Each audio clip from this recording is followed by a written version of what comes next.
De sloeswachter inspecteert het voor de laatste keer de vernijde dwarren voordat de eerste boten terugmaaien.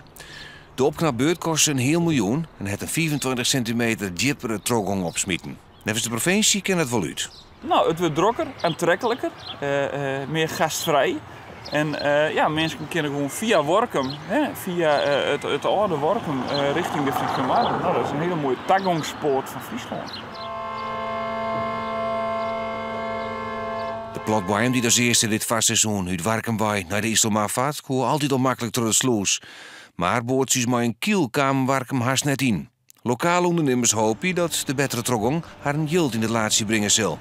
Onze jachthaven en onze jachtwerf die leidt achter de sluis, die leidt onder het oreneind van Warkum, rekening. En daar hebben wij zijn vooral gespecialiseerd in winterstalling. Dus wij willen de skippen, de grotere skippen, willen we graag naar onze werfheli.